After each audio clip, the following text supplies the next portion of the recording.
민수기 14장 26절에서 45절까지의 말씀을 함께 읽겠습니다.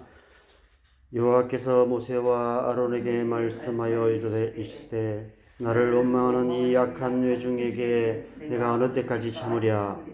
이스라엘 자손이 나를 향하여 원망함과 그 원망하는 말을 내가 들었노라. 그들에게 이르기를 여호와의 말씀에 내 삶을 두고 맹세하노라. 너희 말이 내 귀에 들린 대로 내가 너희에게 행하리니 너희 시체가 이 광야에 엎드러질 것이라. 너희 중에 20세 이상으로서 계수된 자 곧 나를 원망한 자 전부가 여분의 아들 갈렙과 눈의 아들 여호수아 외에는 내가 맹세하여 너희에게 살게 하리라 한 땅에 결단코 들어가지 못하리라.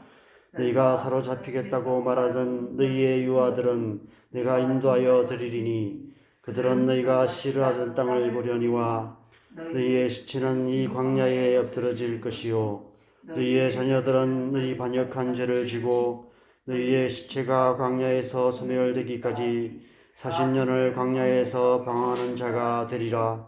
너희는 그 땅을 정탐한 날 수인 40일을 하루를 1년으로 쳐서 그 40년간 너희의 죄악을 담당할지니 너희는 그 제사야 내가 싫어하면 어떻게 되는지를 알리라 하셨다 하라. 나 여호와가 말하였거니와 모여 나를 거역하는 이 악한 온 회중에게 내가 반드시 이같이 행하리니 그들이 광야에서 소멸되어 거기서 죽으리라. 모세의 보냄을 받고 땅을 정탐하고 돌아와서 그 땅을 악평하여 온 회중이 모세를 원망하게 한 사람 곧 그 땅에 대하여 악평한 자들은 여호와 앞에서 재앙으로 죽었고 그 땅을 정탐하러 갔던 사람들 중에서 오직 눈의 아들 여호수아와 여분의 아들 갈렙은 생존하니라. 모세가 이 말로 이스라엘 온 모든 자손에게 알림해 백성이 크게 슬퍼하여 아침에 일찍이 일어나 산 꼭대기로 올라가며 이르되 보소서 우리가 여기 있나이다. 우리가 여호와께서 허락하신 곳으로 올라가리니 우리가 범죄하였음이니이다. 모세가 이르되 너희가 어찌하여 이제 여호와의 명령을 범하느냐. 이 일이 형통하지 못하리라. 여호와께서 너희 중에 계시지 아니하니 올라가지 말라. 너희의 대적 앞에서 패할까 하노라.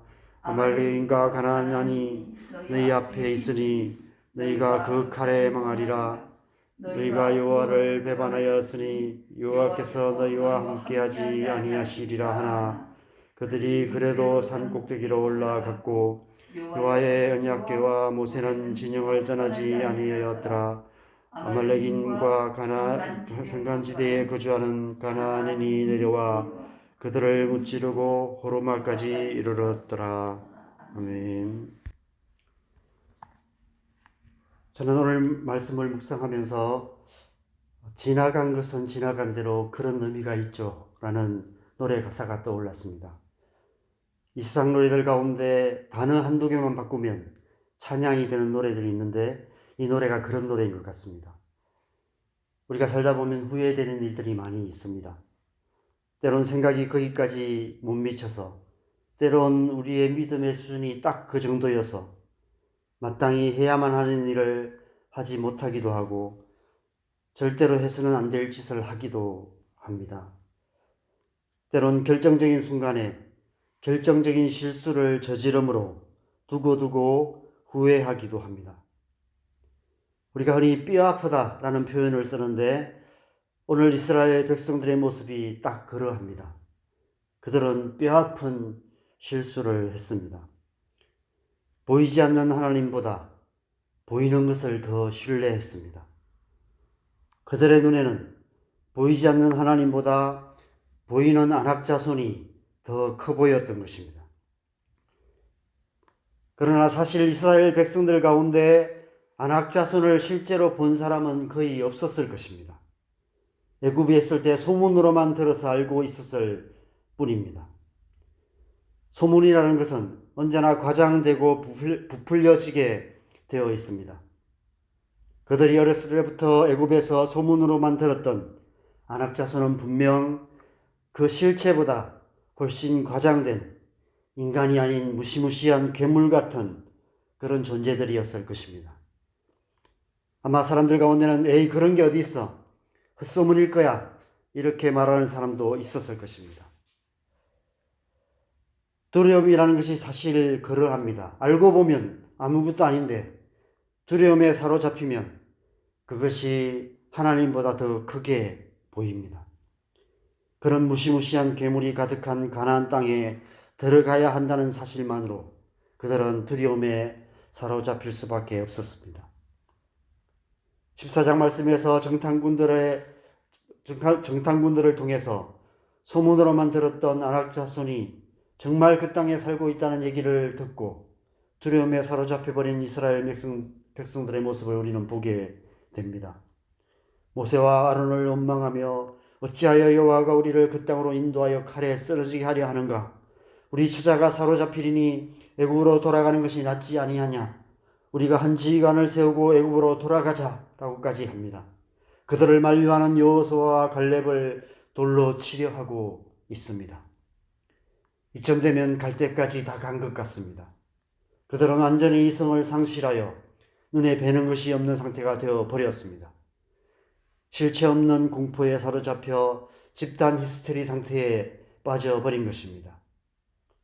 어제 묵상 말씀에 모세의 중보기도가 없었다면 이스라엘 백성들의 이야기는 여기서 끝이 났을 것입니다. 하나님께서 말씀하신 대로 마치 노아의 홍수 때처럼 이스라엘 백성들은 전염병으로 다 죽고 모세와 여호수아와 갈렙을 통해 다시 하나님의 구원의 역사를 시작하셨을지도 모릅니다.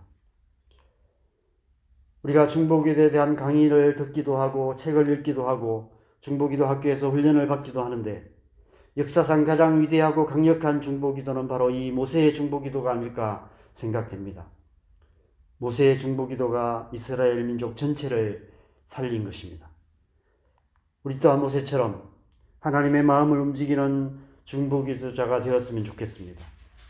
그래서 우리의 기도를 통해 이 민족이 살아나는 역사가 있기를 간절히 소망합니다.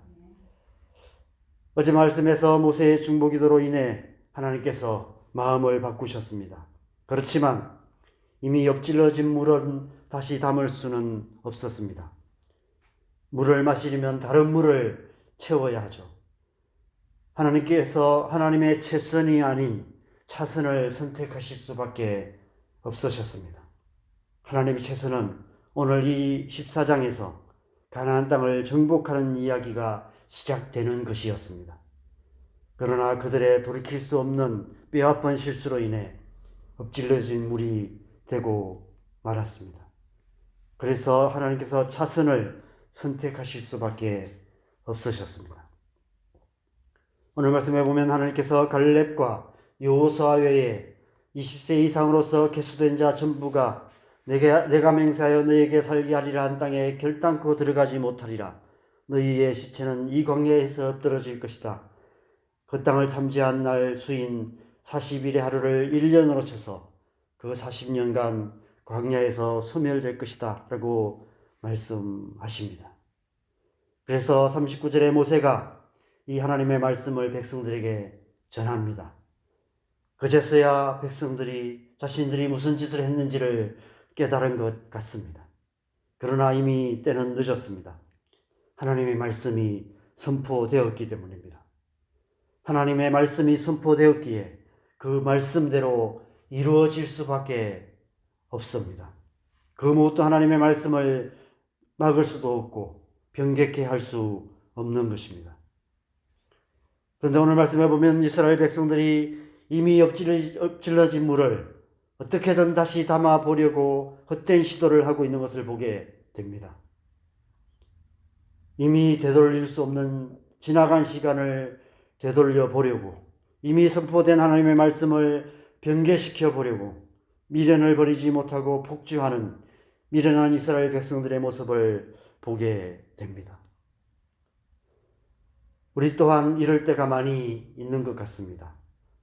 돌이킬 수 없는 과거에 사로잡혀 현실의 삶을 어리석게 살아갈 때가 많이 있습니다. 과거의 실수나 실패에 연연하여서 과거의 삶이 남긴 상처에 매여서 현재의 삶을 허비하거나 파괴적인 삶을 살아가는 사람들이 많이 있습니다. 이미 지나간 시간은 되돌릴 수 없습니다. 이미 지난 일들은 돌이킬 수 없습니다. 이미 우리 입으로 내뱉은 말은 다시 주워 담을 수 없습니다. 이미 선포된 하나님의 말씀도 변개케 할 수 없습니다. 어떻게 해야 할까요? 이스라엘 백성들이 어떻게 했어야 할까요? 그들은 이미 되돌릴 수 없는 과거의 실수에 연연하지 말고 새로운 하나님의 약속을 붙들었어야 했습니다. 오늘 말씀을 보면 심판의 말씀이 아닌 하나님께서 그들에게 새로운 약속을 주시는 말씀이 그 속에 들어있는 것을 우리는 보게 됩니다. 그러나 이스라엘 백성들은 이미 엎질러진 물을 다시 담으려는 미련한 마음 때문에 그 가운데 새로운 약속을 주고 계신다는 사실을 깨닫지도 못했습니다. 그 하나님의 약속이 귀에 들리지도 않았던 것 같습니다.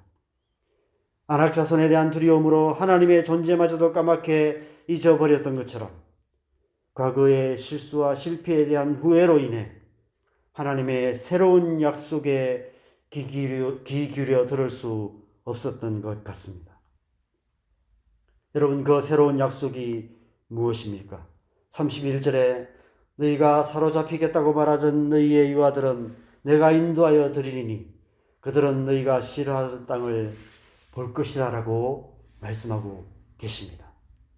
바로 출애굽 2세대에 대한 약속입니다. 20세 이상 계수된 자들은 가나안 땅에 들어가지 못하고 광야에서 다 죽게 되겠지만 그 다음 세대는, 너희의 자녀 세대는 하나님의 약속의 땅에 반드시 들어가게 될 것이다 라고 놀라운 약속을 주고 계시는 것입니다. 만약 이스라엘 백성들이 이 놀라운 하나님의 약속을 굳게 붙들었더라면 지나간 것은 지나간 대로 그런 의미가 있을 거라 믿고 하나님께서 그 모든 것을 합력하여 선을 이루실 것을 믿고 다음 세대를 하나님의 뜻을 이루는 세대로 세우기 위해 기꺼이 40년의 광야를 감당하기로 결단했더라면 오늘 말씀의 끝은 비극으로 끝나지 않았을 것입니다. 저는 이 말씀이 지금 이 시대에 우리에게 주시는 하나님의 도전이 아닐까 하는 생각이 들었습니다. 우리 모두 안에는 우리의 자녀들에 대해, 우리의 다음 세대에 대해 걱정하는 마음들이 있습니다. 이 시대의 가치관에 사로잡혀 하나님의 뜻과 상관없이 살아가는 우리의 자녀들로 인해 우리는 날마다 탄식하며 기도하고 있습니다. 왜 이렇게 되었을까요? 부모인 우리가 하나님의 뜻대로 살지 못한 결과가 아닐까요? 그래서 우리는 오늘 말씀 속에서 다음 세대에 대한 하나님의 약속을 귀 기울여 들어야 합니다. 우리의 다음 세대를 하나님의 세대로 세워가기 위해 광야의 시간을 기꺼이 감당해야 합니다. 우리의 지나온 시간이 우리 자신을 위한 광야의 시간이었다면 이제부터는 우리의 다음 세대를 위한 또 다른 광야의 시간을 감당해 가야 합니다. 저는 이 새벽기도 시간이 그런 시간이 되기를 소망합니다. 우리의 자녀를 위해, 우리의 다음 세대를 위해 물이 없어 마르고 황폐한 땅에서 간절히 주를 찾고 구하며 우리의 자녀들의 세대에 하나님의 영을 부어주시기를 간구하는 광야의 시간이 되기를 소망합니다. 그래서 우리의 기도를 통해서 하나님께서 일하시는 시간, 하나님께서 하나님의 뜻을 우리의 다음 세대에 이루어 가시는 그런 시간 되기를 간절히 소망합니다. 하나님께서 우리의 기도를 통해 하나님의 뜻을 이루실 줄 믿습니다. 우리의 자녀들에게, 우리의 다음 세대에 하나님의 부흥을 주실 줄 믿습니다. 이 새벽에 그 하나님 앞에 나아가 간절히 주님을 찾고 구하는 시간 되시기 바랍니다. 그래서 우리의 자녀들이 또 우리의 다음 세대가 하나님의 세대로 일어나서 이 땅과 열방 가운데 하나님 나라를 이루어가는, 하나님의 역사를 이루어가는 그런 놀라운 하나님의 뜻이 이루어지기를 간절히 소망합니다. 함께 기도하시겠습니다.